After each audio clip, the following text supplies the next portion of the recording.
G'day everyone, welcome back to another episode of the Australian Property Investment Podcast. So I just want to start off by saying thank you for all the messages. We're getting some awesome DMs. We're getting some awesome feedback as well. So I want to say thank you very much. Keep it coming in because your feedback means I know what's hitting the spot.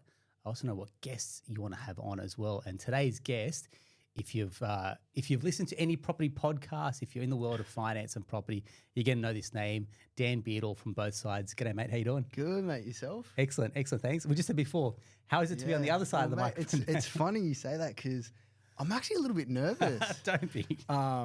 Which is, being on your side, typically you're okay, you're in the driver's seat. The nerves are on the speaker, and now I am that person speaking. So, mate, I'm a little bit nervous. That's all right, mate. You got empathy for your guests. So, mate, we're going to go through a little bit about, I guess, your journey, your story, what you do in the buyer's agency world as well.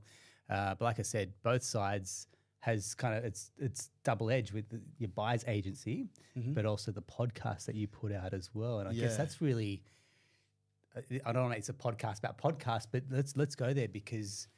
I mean, you've got a really strong connection to some industry leaders as guests. You've got a strong engagement with your listeners as well.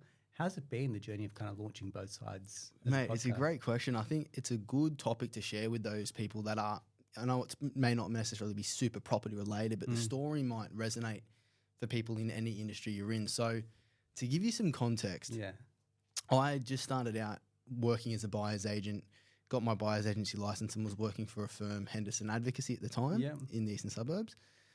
So when I was in finance and lending, had bought a property prior, and I'm in now a buyer's agent role, and I'm, okay, how do I start building relationships with the top real estate agents to A, get access to stock that otherwise I wouldn't be able to, and B, generate business and referrals. So at the time I was about 22, maybe turning 23. I think spring chicken. Yeah, spring chicken, right? I'm like, who wants to go and if I'm going to call up Gavin Rubenstein at 22, Gavin, can you come meet me for coffee? The likelihood of him saying yes is no, right? Yeah. So the way I viewed it back then is, let's say my scorecard, and I use this as an analogy for people to understand, back then we'll say a 2 out of 10 versus someone like a Gavin Rubenstein, his scorecard's a 10 out of 10. Yes. And when you've got such a gap like that, it's really hard to build rapport. And I recommend most people think of that analogy, whether they be in sales, they're looking to date somebody, or anything business related. Think, what is your scorecard relative to the person you're looking to build a relationship with? Fine. So to tell you the truth, the podcast was just something I started out with no expectation of, just to meet people, build relationships, and like I said, commercially get an edge up relative to other buyers agents or my current position. Yep. And mate, we started off interviewing people on Zoom, the first 5, before we started doing in-person events. And one thing's led to another, and it's just snowboarded into its own beast, where it's given us opportunity to get access now to properties across the country off market where we otherwise wouldn't be able to because of the brand. And so many real estate professionals or even brokers now know who I am without me even having to have met them, which is crazy, right? Which means your scorecard's now gone to a... Which my scorecard's not gone up. And mate, I'm 20. I turned 26 this Sunday. Nice. So I'm still relative in my career, still quite young relative to a lot of people. So it's just given me that edge where people view me as a greater expert, or I'm associated with these people, so they view my scorecard now as higher than what it maybe should be. Yeah. So mate, that's kind of the process behind it. So I think the relevance to anyone listening, whether you're in real estate or not, is if you are looking at getting into a new career, think, how can you leverage as much as possible? Because what I've learned through property is that leverage is the key to growth. Yeah. And speaking to people like Sam Gordon, who we were just chatting about off air, he's like, Dan, if you really want to scale your buyer's agency, we've got to talk about leverage and how we're going to position things in that sense. So the podcast for me now is at a stage where it's greater than just a vehicle for me to build relationships with agents. It's now opening up other doors, which is fantastic. But originally it was how do I build relationships with the top 1%, get access to properties for clients, and then possibly referral business back internally. Because people are scratching their heads going, how on earth did you get, you talk about captains of industry. Yeah. Gav Rubenstein, Tom Panel, Sam Gordon. It's like a roll call of who's who effectively in the real estate and finance world. But you've kind of just gone, hey, mate, it's not hard. I picked up the phone. I took some action, and here we are having a conversation with them. It's not that hard. Do you kind of look at that going, it's not that hard, and without any tickets on yourself? Yeah, mate, I remember, probably only the first 10 episodes in or something like that, and I cold caught Emil Jurassic Right. For anyone who doesn't know him, he owns NGU Real Estate in Queensland, big offices, big developer, does hundreds of millions of dollars worth of deals. This guy's not a spring chicken. Yes. And I picked up the phone and I just cold called him. I was like, mate, this is what we're looking at doing. Would you be open to just coming on the podcast? We'd love to learn off you. And he's like, mate, we're in. I'm in. Wow. Come to my office. Like, I'll set it up for you. Like, let's go. And was so generous with his time. And at the time, mate, again, like now, a bit of nerves and just lent into it and had a crack. And you'll be amazed to see what people are willing to do and just give back if you ask. Yeah. Not all the time we'll get a yes. Sometimes we'll get a no. And sometimes it takes the third or fourth ask before they say yes. Like Simon Cohen, we had to prospect him hard. Gavin Rubenstein, we had to have runs on the board. So it takes time. So if you do get a no, don't just be discarded. But that's also, life in general. It's life in general. If you get a no the first time around, where's the resilience or the persistence? That's it. Maybe they're just saying no to see who actually will stand up and say, actually, yeah. And I do want to pursue this. 100%, and especially being in that real estate, which is a predominantly prospecting, let's see what you're made of industry. I think a little bit of that, they want to see how serious are you. Yeah. Like can't sell to a salesperson, mate. They know all the tricks, right? That's right. So. Excellent. Yeah. We'll come back to the podcast in a second, but a little bit about your own journey. You sound we were having a chat before. Yeah. 22, you found yourself running your buyer's agency, you worked in finance. Yeah. You're a young bloke at 26. Yeah. What have the last few years kind of taught you, mate? Mate, so I can break it up into two parts. So my career started off learning the theory about business, sales, property, investing, finance, before I transitioned into the practical side. Okay. So that's just my story and what I can speak truth on. Just a precursor, I'm not somebody that's got $10 million in property. Like I'm not somebody that's... No, don't say that. We've had people in here that have bought a couple. When I say a couple, they've bought a few investment properties. That's it. They're not at the finish line. They're starting out and they're sharing their journey. So I can just share from my age with all I've learned and my experience being a buyer's agent, dealing with the top 1% and going through the trade, so to speak. So I started out in finance learning how do you structure a deal from a lending perspective. So I used to work at a company called Paramount Mortgages. We were a non-conforming and private aggregator, mortgage manager, where I used to see people that had 40 properties come saying, I want a 41st. I used to see people come to us doing construction deals, land banks, second mortgages, caveat loans, commercial deals, like all these different types of financing. And at the time I was like, oh my God, like these people are doing amazing things and I'm getting access to seeing how it's achieved through equity release, debt recycling, all these different strategies. And at the time I got given a book when I was 16 and was doing work experience for the company I ended up working for, Paramount. Yeah. And at the time I was like to the owner, Sean, what would be the number one book you'd give if you were starting out and wanted to succeed? And he's like, Dan, read Rich Dad, Poor Dad. Yeah. Okay. So at 16, I read this book, Rich Dad, Poor Dad, which already planted the seed is that I'm buying a property. Whatever I do, I'm buying a property because that's my ticket out, right? Yeah. So then I go do work experience for him at 16. Then when I finish high school, I'm like, look, what do? I know I wanted to be in business and I wanted to be a business owner and I also wanted to buy a property. Had no idea. So I said, Sean, look, I've just come out of school. I'm going to do commerce finance at uni, but I'd love to just start working for you for free just to learn the ropes of terminologies. How do you mingle, network, like just tricks of the trade. Yeah. The soft skills, which you can't learn unless you're on the job. Like uni doesn't teach you how to network and build relationships. Uni teaches you spreadsheets, financial modeling, which is the theory side, which again, I'll partner with the practical side in a second. But leading back in, I started working for free for the first 3 to 6 months to just get a feel for it before I could even add value to the firm. Anyways, I was 18 and I had the first opportunity to become a BDM where you'd start going to all the brokers in the country and pitching for business essentially. So that was my first taste of what was out there. So I got to see through working in finance how people would structure loans, equity release, buy properties, and it planted the seed that, hey, this isn't too far from reality. Like I could buy my first property quite soon. So I was lucky to be surrounded by that at an early age. And lucky is one, but you also work for free, mate. There's not, yeah. You make your own luck a little bit. You do. So that's right. Like, and it was a struggle. Like, I won't get me wrong. There were times where I was paying to meet people, network. Yeah. And I was working a second job to pay for that coffee. Absolutely. So it was a quite of a slog at the time. I was doing uni, and then it got to the point where I could add value to the group and started getting remunerated. And I did that where I got my trade, so to speak, finished my apprenticeship in finance. And then COVID happened. I was like, okay, shit, what am I going to do? So I actually engaged a buyer's agent to help me buy my first property. Nice one. And that was like, oh my God, like I kind of like how somebody can do that level of service. And I went to a Tony Robbins seminar with Sean, who was the owner of Paramount. Yeah. Game changer, isn't it? When I was 19. Game changer. Yeah. And I went to this Tony Robbins event, changed my whole trajectory of life. Anyways, at the event, the guy behind me was a super high net worth individual who had done 60 deals, multi-millionaire who lives on a waterfront property in Sydney. I won't get into much details, but we ended up sparking a relationship. Anyways, we had some communications. COVID happened, and I called him at the time. I was like,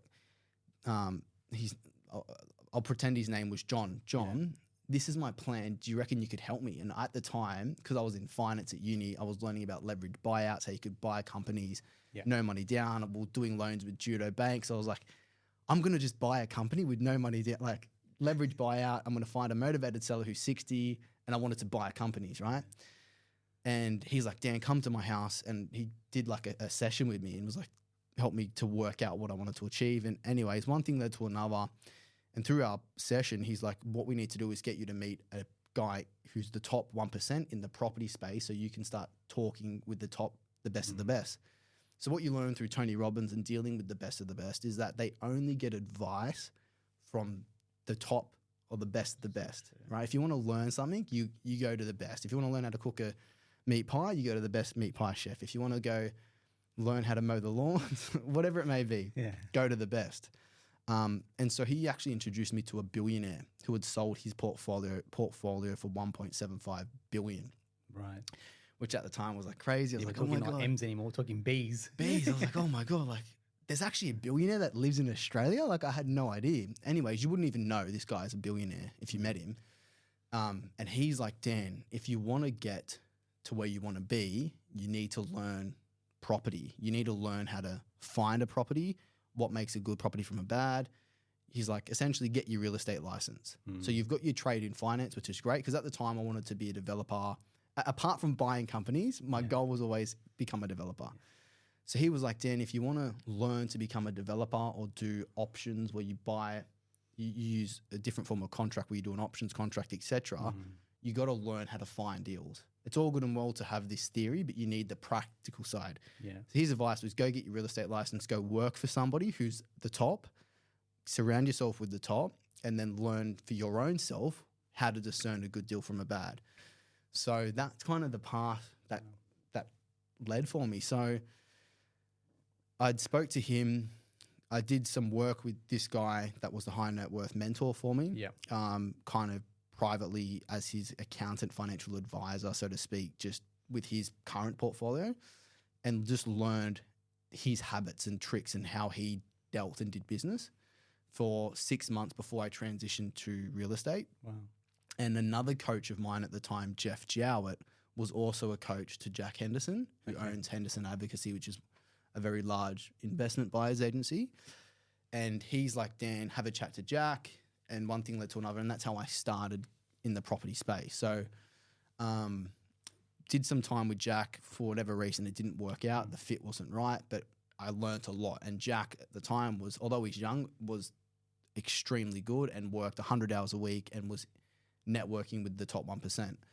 So I also got experience, and he was doing 100 deals per year. So I got experience to a large amount of volume very quickly and also surrounded by really great people. So did my time there, kind of learnt the ropes there before I started Both Sides Buyers Agency. But before I started Both Sides Buyers Agency, Both Sides Podcast came first, which gave me the platform and the branding and the confidence to then open my own business in the buyers agency. So that's kind of my background story around how my journey's progressed. It's a lot of it's been organic, but also me taking action. So, I'll take action to go to this event, but then you might meet somebody who then opens a door for you there. So that's kind of been my journey. It's just this blessing of meeting the right people that open up a journey, but then also having the courage to lean into that fear and just have a crack. And mate, I fail forward all the time. Oh, still, like I don't think if that's the ethos now, that will never leave you. No. And I feel like you've had this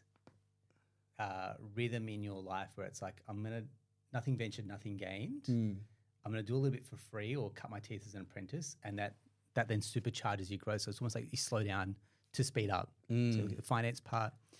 I'm going to work for free, improve myself, bit of hunger in the belly, but it's going to project me even further. Yeah. Same with your buyer's agency side. I'm going to maybe take a detour, meet with someone who's best in breed, but that's going to like take me right to the very top. And it's not there's any shortcuts to success, but you can always supercharge that journey. And my mentor at the time said, Dan, what you want to do is you want to look, he calls it peeking under the tent. It's an older analogy where you want to go, essentially, you want to work for somebody who you can learn off their mistakes and they can pay for you to learn, rather than starting your own business prematurely just for the sake of saying you're a business owner to only fail when you could have learnt those mistakes under somebody else. Yes. So he was very, very big on that, because before I worked for Jack, I was just going to start as my own buyer's agent business beforehand. And he said, look, Dan, trust me on this. Peek under the tent of somebody else. Go work, learn the systems, procedures, how to actually operate before doing your own. So that would be the advice I'd give to anyone starting out who wants to be in business. You don't have to do it too early. Like, I would even say there've been parts where I would say I'm a bit premature at times, but it's just lucky that I've got the right people around me, mentors and guidance, so that if I do get stuck, I can pick up the phone and problem solve. But again, there might be superstars out there who are better than me years ahead that can start early. It just depends on your story. And that's another thing too, like playing the cards you're dealt. Yeah. And I'll talk to this when it comes to buying properties. Like, everyone wants to know what the best strategy is in the market, what's the best area to buy in, what's the best this, best that. But a lot of the time, it's just understanding the current cards you're dealt. What is your access to capital? What is your risk appetite? What is your expertise? How experienced are you? A lot of people think they're very experienced, especially Australians think they're expert at property. And if you aren't experienced, can you partner with people that are? Which is why buyers agents or buyers advocacy is a really good model for people that, like myself at the time, hadn't got the experience. And I partnered with somebody that did to get a desired outcome. So that's a bit of the story, mate. I kind of lost my train of thought, but yeah. What did you say, you're 26? 26. Did you go are you called an old soul? I am called an old soul. I'm talking to you about it. I don't feel like I'm talking to a 26-year-old. I often relate better to older people than I do my own age. Yeah. A sense of maturity about that, especially when I talk to younger Australians, and you probably see this when you're doing in the buyer's agency side, the questions that they're asking, and I can see it. They're trying to like shortcut this. Like you're going there. Where's a hot spot? Where am I buying? What are they doing? And you're like, I get that. I get the fervor, and there's some little bit impatience there. But how do we channel that into going, hey mate, you're young, you're 20 something, you're earning 60, 70K, sometimes a little bit well more than that. But the cards that you're dealt means you don't have strong savings. Yeah. Maybe you don't have the bank of mum and dad to rely on like other people do. You don't have the borrowing capacity like other people do. So you can't compete with someone like a Sam Gordon or, or past guests that I've had on that have decent portfolios. You're watching the finished product. You're studying your journey. Someone's got to take you under the wing, like someone took you under their wing and said, patience, 100%. My little friend. You know? And mate, I'll be the first to admit I'm the biggest ambitious monkey out there that's like, I can achieve everything and anything now. Yeah. But we're not. It's funny how you mature as each age. Now I look back at my younger self like, mate, you were just too ambitious at times. You needed to slow down. So but it takes learning and maturity to go through that. So for people that are starting out, so for me, 4 years essentially learning the theory. Then the next 4 years was learning the practical side of finding deals, dealing with agents, negotiating, understanding how to source property, which you can't learn in the theory side. So when I was at uni, I used to look at real estate agents and think they had no idea when it comes to property investing. Yeah. They're just selling agents. They're just salespeople. Don't listen to them. Then I become in real estate an agent. And then I think these guys are just idiots, theory-based, got nothing. They don't know how to negotiate. They don't know dialogue. I can milk everything out of them. Like, it's funny how your perspective changes, right? Totally.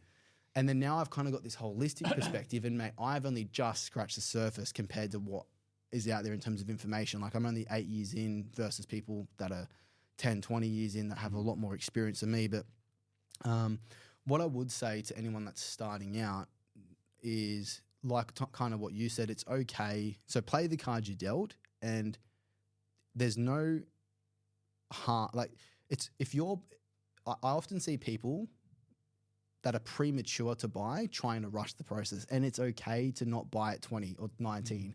It's okay to buy at 26. It's okay to buy at 35. Like, 100%. Don't just rush it for the sake of it. First-time buyer age in Australia is 36, 37, right? There you go. So like, I would say that would be the first thing is like, it's okay to not, like, don't compare yourself. It's okay to be where you are, but then let's look at the card you have. Yeah. So like you said, if you're 19, what do you have? Do you have the banker mum and dad who own a $2 million home with a low LVR, which you could leverage off them for a deposit? How much is your income per annum? Okay, do you earn 60 grand? Do you earn 100 grand? What's the serviceability we've got to play with? If you've got low serviceability and you've got low expertise and you don't have the banker mum and dad, then it's time to go to the marketplace, upskill your expertise, upskill your income, and forget about property for the time being. It's okay.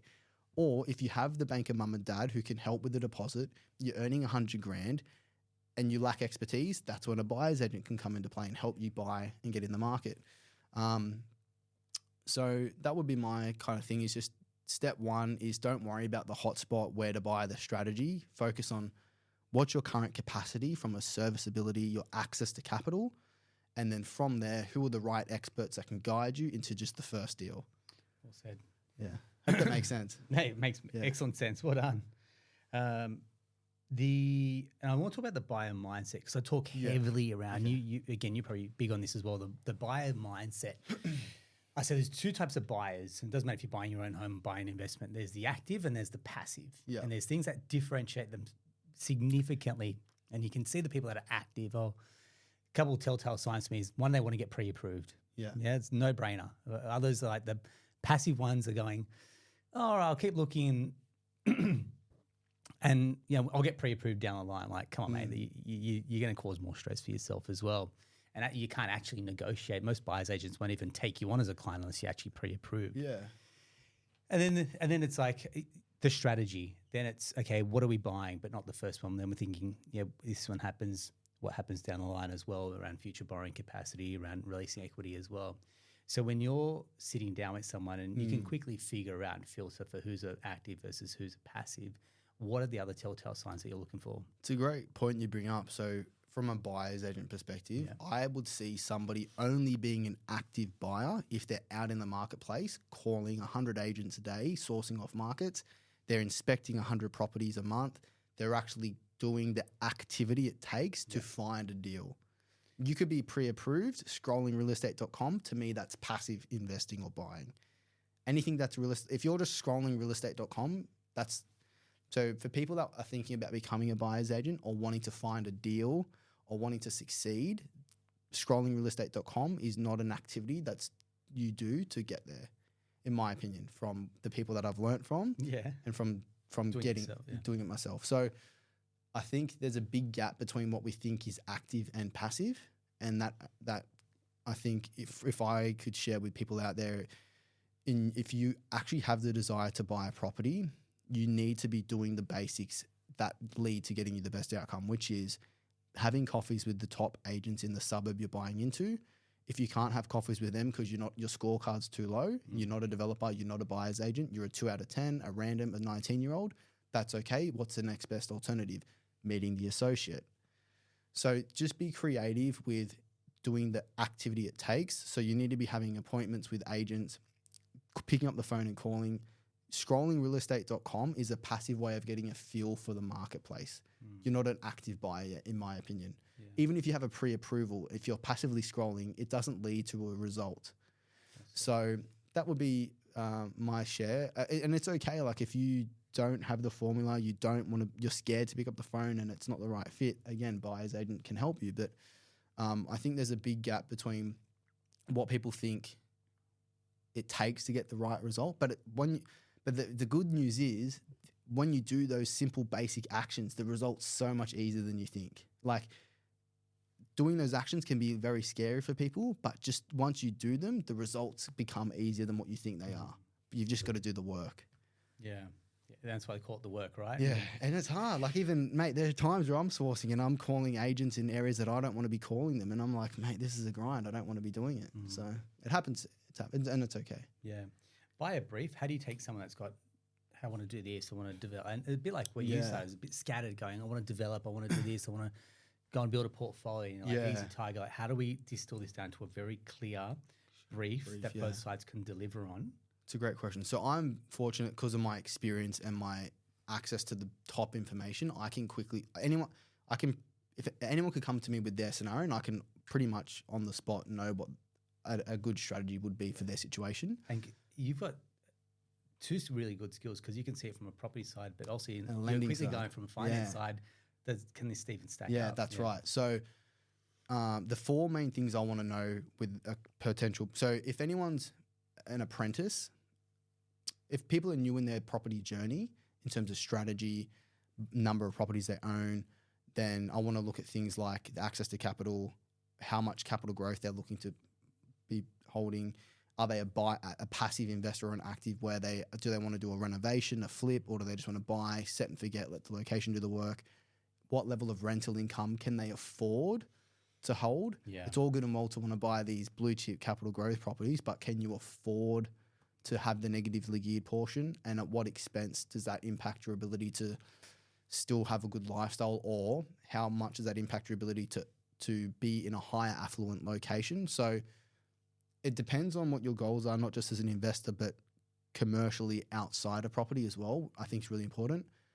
For me, I'm a rentvestor. I wouldn't buy a home that's going to hold me down where I'm having to pay these repayments on something, because for me, I'd rather be living in an area that gives me more flexibility to be surrounded by the right types of people. But that's just my strategy. So I think for people that are in the phase one of their investment journey, in terms of strategies, what works well is there's no blueprint. You have to get a personalized approach.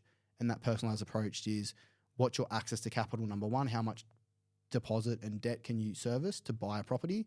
Then before we look at the capital growth, we look at rental income, because it's all good and well to say, let's buy in an area that's going to grow 10%. But if you can't afford to hold that for the long term, then it's irrelevant.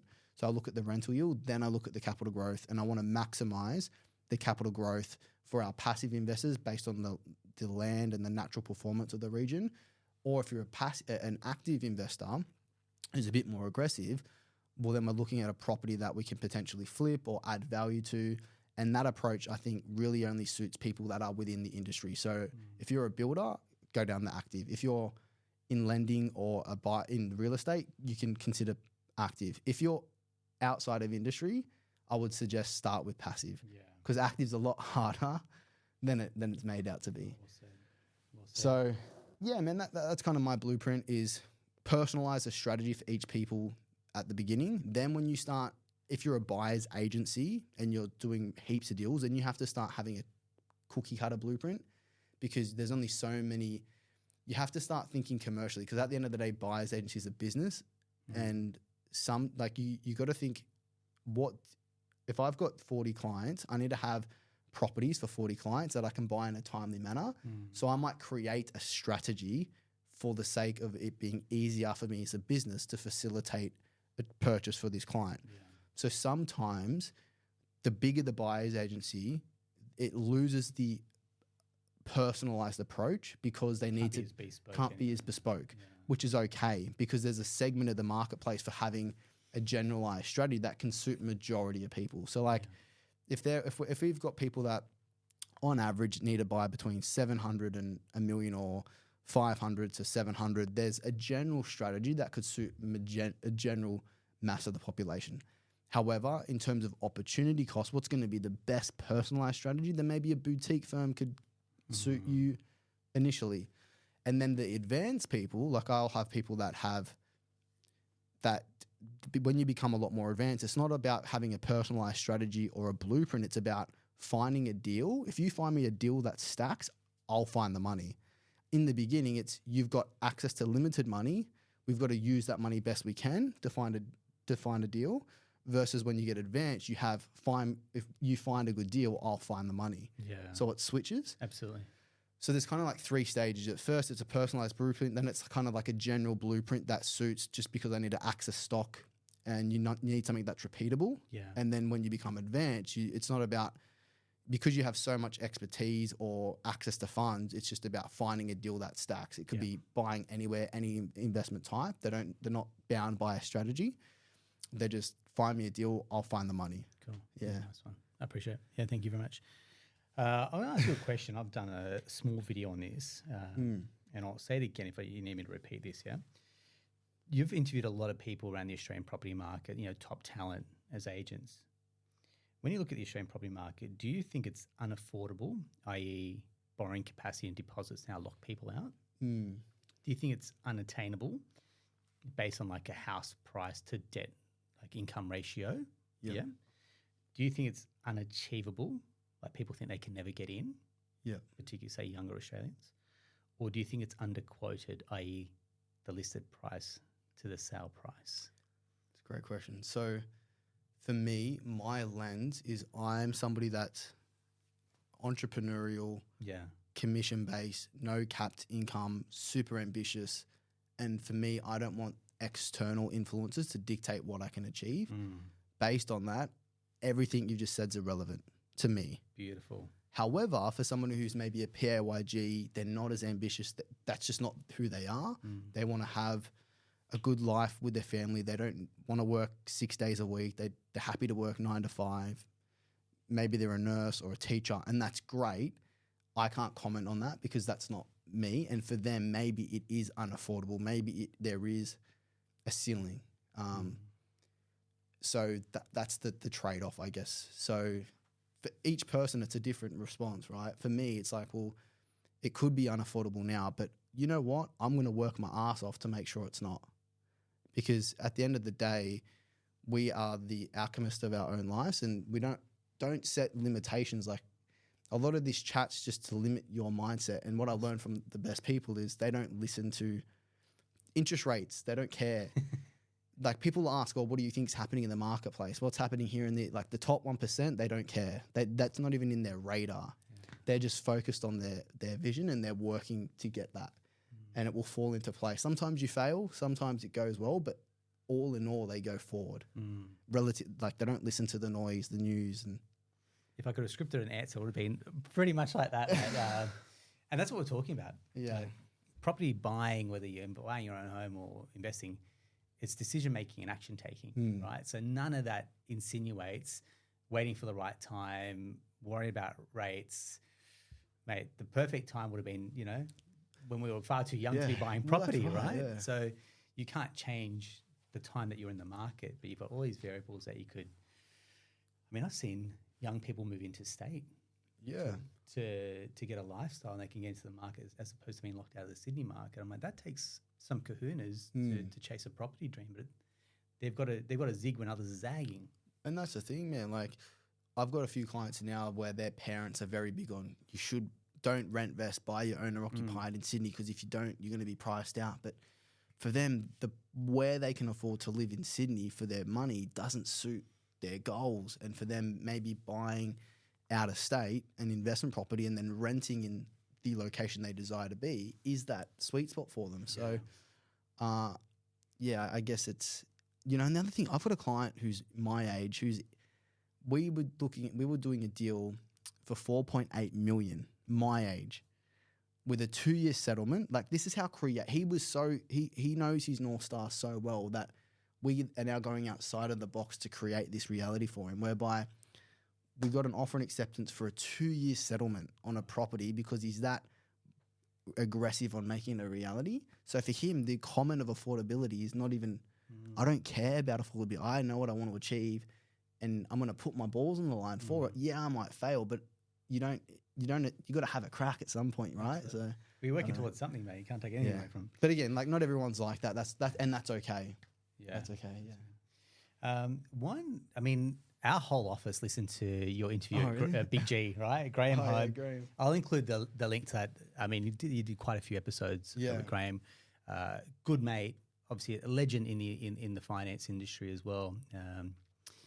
Did that episode surprise you? Because I mean, you guys got massive amount of engagement off the back of that, not intentionally. I think just not intentionally. it just had a life of its own. Yeah, it did. And I was just sitting back watching this thing unfold. I was like, I think it even surprised me a little bit because it got the industry talking a lot. Obviously, you know, he can ruffle feathers within the industry, and he's not shy about that as well. But then, from a consumer or customer perspective, he really got in their face around financial literacy or maybe how much the wool gets pulled over their eyes. Did that surprise you? I think for people that are within our industry that are financially literate, the strategies Graham talks about aren't revolutionary. They're the basics. But for most Australians, the basics is what they haven't been taught. And so when you have somebody like Graham who's super relatable because he's not suit and tie, he speaks the way he wants to speak authentically, the masses could relate to that. And it just hit home. And it was like this, although what he was saying was not revolutionary, especially if you're, you're within our industry and you understand the strategy, but it was revolutionary in the sense that he was the first man to really maybe there are others, but from what I know, he's like somebody who's putting himself out there, publicly giving back to the community and really sharing, hey guys, here's what financial literacy could look like. Here's what we're not taught, and here's how we can overcome some of the hurdles. So I think it surprised me the amount of people within our industry that were giving him hate because the reality is, like, why aren't you doing it then? Like, if it's so basic, why aren't you putting yourself out on camera and adding value? Because the amount of replies we got of people that were so grateful, the amount of people that felt like their lives could have changed was massive. Yeah. And then I was also blown away by how many people don't actually know the basics. Yeah. So it was, but in all, mate, it would just go to show, like, and mate, there's parts of Graham which like, not everyone's perfect. Not everyone's the ideal person. Like, there are parts of Graham which not everyone's going to like, consumer, industry specific or whatnot. And he'll admit that. Like, so I think what was good from my experience with Graham was, like, it showed me how being the fact of giving without needing to receive, how much that can create success for you. Like, he's so big on gratitude and giving. And look, maybe parts of it are for him to market or to do this or that, but to see it firsthand and to see him give away $50,000 of his own money to people to help change lives was crazy. And because I got to see all the comments and inboxes, like, it was just, that blew me away. So for me, what I learned out of it, the finance side, did I learn a lot? He questioned even a lot of my thought processes, but what I really took out of it was just the fact that he's gone out there, put himself out there to add value first before taking, and that's created success. So I learned a lot of that. That's what I took out of it more than anything, rather. But it did show that there's a lot of Australians that just don't know the basics. Yeah. And I think as professionals, a lot of us think that writing a loan and just being an order taker is being a broker, where he challenges that and is like, well, hey, being a financial expert is actually maybe charging for your time up front, helping people understand, and not just being somebody who writes a loan. So I think it ruffled a few feathers. Oh, absolutely, mate. I got noticed. I even dropped him a message, and he's a demon, so he's working at all hours. Yeah. I get a message back at like 11 o'clock, and he's like, mate, I want to try and get him on, but he's a busy man. He is, traveling and everything. But I think what he did was exactly that. He just popped the hood on this whole thing and said, and we've got 19,000 mortgage brokers in this country. I'm not taking a pot shot, but you got a classic bell curve. Classic bell curve. It's like any industry. My daughter's in kindy. I'm sure there's a bell curve of talent in kindergarten as well. Those that are sound, top, like industry professionals, the top 1 to 20% are usually doing the heavy lifting for the remaining 80%. And we see it time and time again. And probably the lower echelon in our industry probably took offense to that, because if you're going to get offended by it, it probably means that you're shining up a mirror to some of the, I guess, the poor practices that go on, which is order taking, which is not being strategic in terms of, just set the loan and forget, versus trying to build that relationship and take people on a journey to go, where do you actually want to get to financially, true. as opposed to I'm just going to write a loan and sail into the sunset with my check. Mate, 100%. And he put it on me. He's like, Dan, what would you rather, your mum buy a property through you or through me? Like, who's you're a buyer's agent. I've done $5 million personally in income this year buying and selling property. Yeah, you're a buyer's agent, but who would you rather your mum be serviced by, me or you? It's like it even made me feel like small. So I get where a lot of people would have been had the shits. But I think, again, like, whether you love him or hate him, what we can learn is that he put himself out to add value. Yes, a lot of what he says is designed for marketing at times, but he still adds a tremendous amount of value as well. So Yeah, as do you, mate. I think what you're doing there with both sides, thank you. really, and that's not blowing any smoke, mate. I think what you're doing is exceptional there. Young guy, like you said, what's the best way to shortcut or supercharge my my way into this industry? You've gone straight to the top, whereas other people are trying to slowly, incrementally work their way up. If that's the way you take your approach to business and yourself, I can imagine you do the same thing with people's portfolios, where you go, Yeah. I'm not going to stop until I get. Yeah, I'm best very much outcome. like that. And sometimes to my fault at times. But yeah. When you say that to your fault, how do you? So like I was on the phone. So like I will drag out the time of buying to make sure I get get the best outcome rather than sacrifice. Like, from a business perspective, buying an 8 out of 10 or 9 out of 10 would tick all boxes. The client wins. Business wise, we're shortening the buy times. But for me, I'd rather get a 10 out of 10. Yeah. But So where's that 2 out of 10 lost then on you? So the deal comes on your desk. You think it's 8. yeah, You want to get to a 10. What are the remaining two parts that you're can I leaving? buy it off market? Can I buy it below market value? What's the rental yield? What do the numbers look like? Is it north facing, level block? What are the attributes? So, and that's just part of.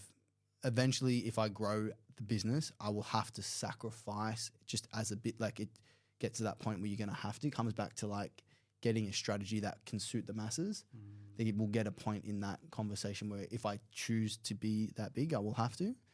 But Yeah, it's great. Scale is it's like anything, right? It's a blessing and a curse where something has to give a little bit. Either it's your time and you have less connection to your clients, and you got to scale. Then someone else in your team manages that, and then it's open to their interpretation. Or you grow the other way, which is you're now having to perform it at 80% level on property side. And go, well, 80% is pretty good. It can't all be 100%, but when you're at this stage, you have your fingerprints on everything. Yeah, that's it. Yeah. Like, to give you an example, one of our clients we bought an apartment for, that suburb has only had 15 apartments sell this year within his budget.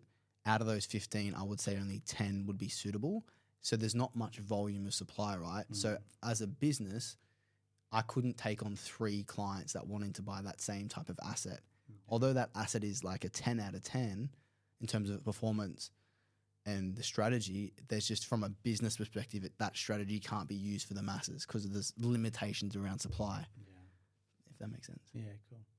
Again, being around a lot of people in the industry, and you look forward, for example, where do you see the Australian property market kind of headed? I know it's a broad brush statement. I mean, you focus around the hills and it's a good Sydney question, market. What's your kind of outlook at the moment? In the affordability price point between 5 to 1 million, I see that demand is very strong from both owner occupiers because of the grant, as well as investors still they're just changing their appetite. So a few years ago when interest rates were low, they could afford to buy higher growth, lower yielding. They've just changed their appetite for higher yielding, possibly less growth. But there's a big portion of the market that are still investors. I see the baby boomer marketplace that have extremely low LVRs. The thing with Australia, right, is you'll know this, is that we've got a very low aggregate debt to value ratio. So there's still a lot of people that own their homes outright or have low mortgages. Based on that, their sensitivity to things like interest rate rises may not be as great as what people think at times.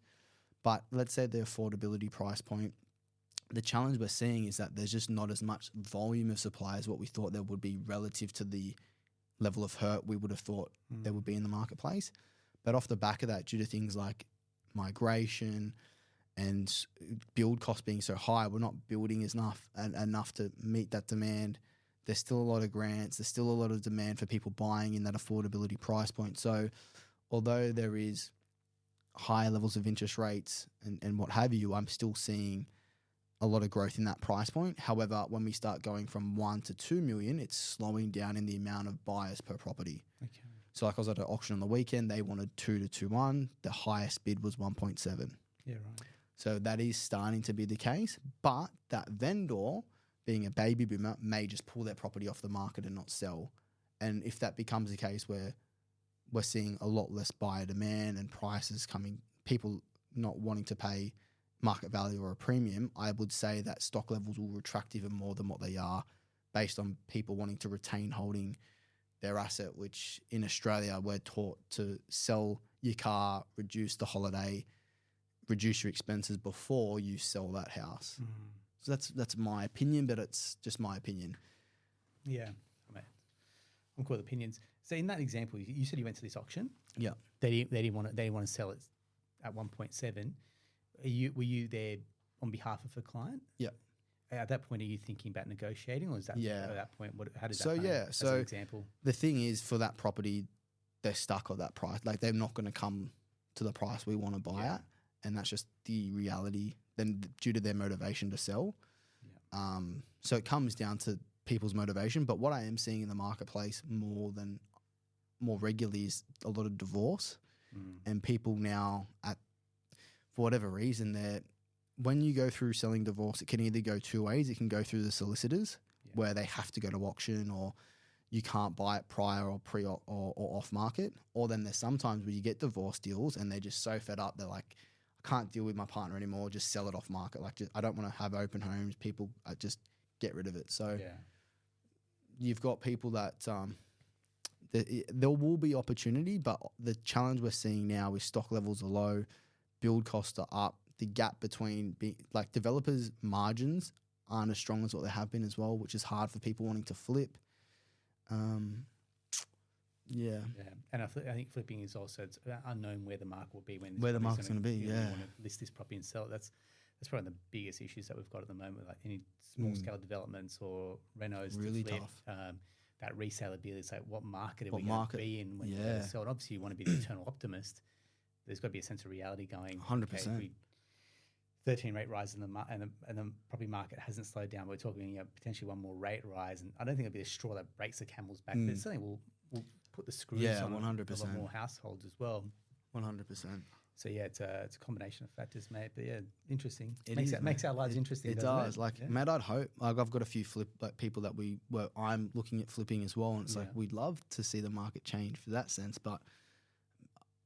Mate, you think every time you think it's going to go left, it goes right. You think it's going to move, it doesn't move at all. What I would say is like a lot of I've got people that are even owner builders that are conservative, knocking back deals because they're worried that what if things start to come down? So if an owner builder who can get things done cheaper are knocking things back, it's becoming harder for people that have money in employing builders. But cool. Hey, Dan, thanks very much, man. I really appreciate it. Thank you for having me. Mate, do you mind if I ask you a question? Go for it. Being on your side of the fence, having dealt with a whole range of guests and people that you've had on the show, what would be your biggest piece of advice for people out there when it comes to doing a podcast and meeting people? Thanks, man. I like that you flipped the script. Good on you. What have you gotten out of podcasting?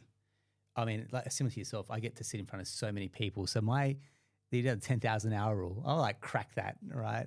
Personally, I think what also gives you this ability to have a conversation with a lot of people with no agenda. So people come onto the podcast, guess for yourself. All you're trying to do is say, look, I'm sitting on some information. I want to share that knowledge. That's what I love about it. People, like you said, the top 1% want to share their knowledge because they got a gift to a lot of people. So I think for me, I've been really fortunate that when I reach out to guests, they're like, I'll jump on, or people have reached out and they want to come on as well. I love that. So we give that opportunity to people.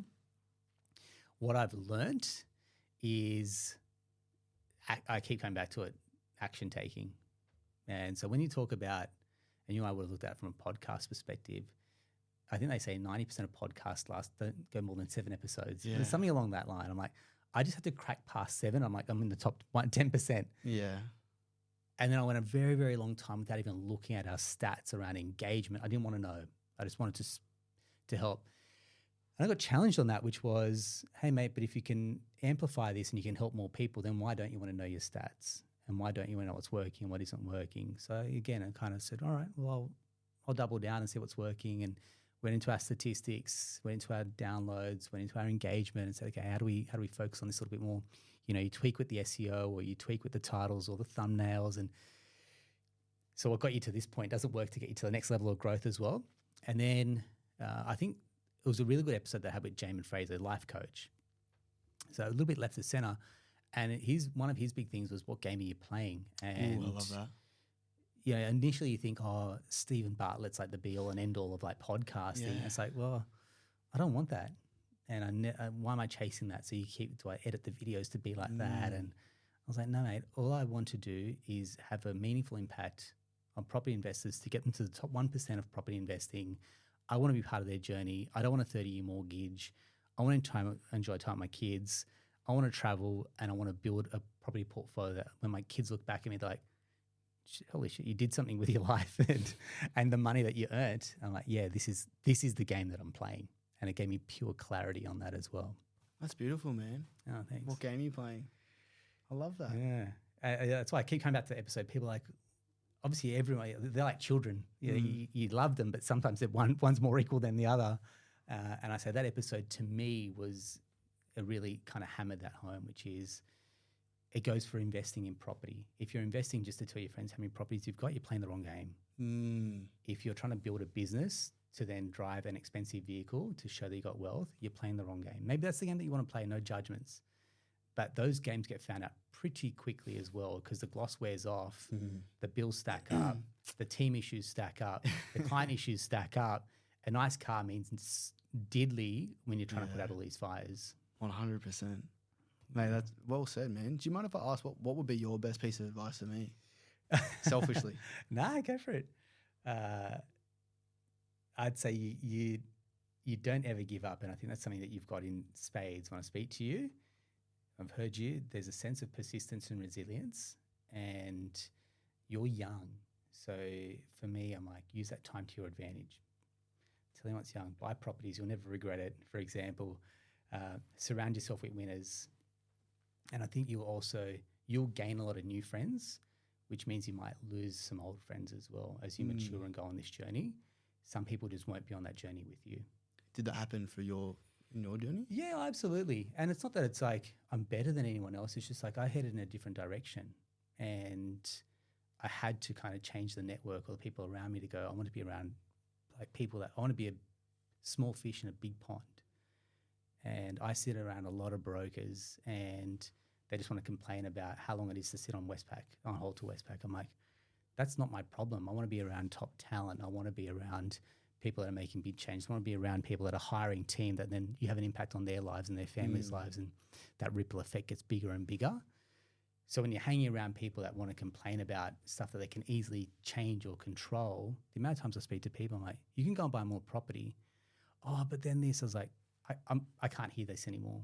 Like your excuses are just that, they're excuses. And I think, I'm not sure if I'm showing my age, but I think with time you grow less empathetic of that. And that's it's a hard thing to say. Yeah, wow. But I've only got limited time. So in my week, I can only speak to so many people. And if I keep coming out with people that have excuses, I can't work with that. The same goes for my team. When the second that someone says, I'm confused, in my mind, they're dead. If I hear a team member say that, they know it. You're dead to me, because it shows that you've got no ability to solve a problem. You can't think laterally. It's helpless language. And that's one thing that drives me bonkers, which is when I hear helpless language, I'm like, nothing I say to you can change you or can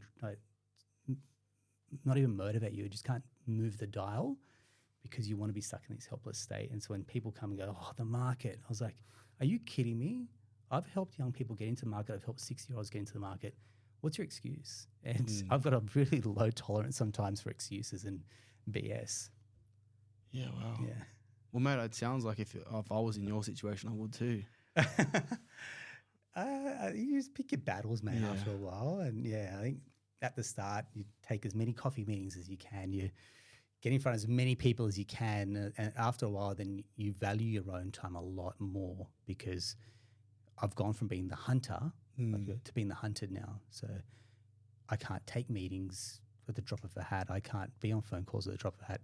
My day is scheduled week, 2 weeks in advance. So you really, really value your time and where it's going. And I really value my time with my kids. So that's a different priority that I had a few years ago. Yeah. Would you say your motivation's changed? Sorry if I'm okay. overstepping. I'm actually just really curious. Has your motivation changed since when you started to now? That drives you? Oh, absolutely. Absolutely. I mean, at the start, I worked like an absolute weapon. I did the hours. I'm lucky I'm married to Bernadette, because if I was married to anyone else, I probably would have been divorced. Like, that's how much I worked. She left her job to come join this business, for example. So it takes a special person, a special partner to be on this journey.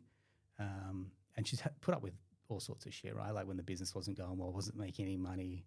Then you get different problems as well. Money doesn't change us, right? I still drive a very humble vehicle. But I think now the priorities have changed, where I only get this time with my kids once. And I think for me, they probably got the leftovers when I got home and I'm buggered and I'm tired from a big day at the office, and they get the leftover Aaron. Whereas now I'm like, no, I want them to get a better version of me. So that takes a lot of personal work. I've got to do my own coaching. I want to do my own training at the gym. I want to be around for a long time. I don't want to be a grumpy bastard, like I want to be fun dad as well. I want to be a switched on husband and attentive as well. But that's a lot of roles to play on top of being a people manager, being a broker to clients. It's industry advocate, for example. I do some coaching with other brokers. So for me, man, I'm switching gears a lot, but I enjoy that as well. Yeah. Yeah. Man, I really appreciate you sharing, letting me ask a couple questions. I hope I haven't stepped.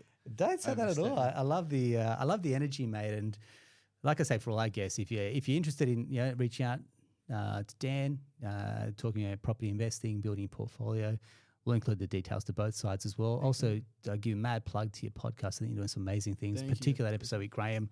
I found that our team found that profound as well. Like you said, it kind of rattled a few cages, and I think financially it should have a massive impact for a lot of people. If you love this podcast, you'll love that episode as well. So that's a wrap for another episode of the Australian Podcast. We'll talk to you soon.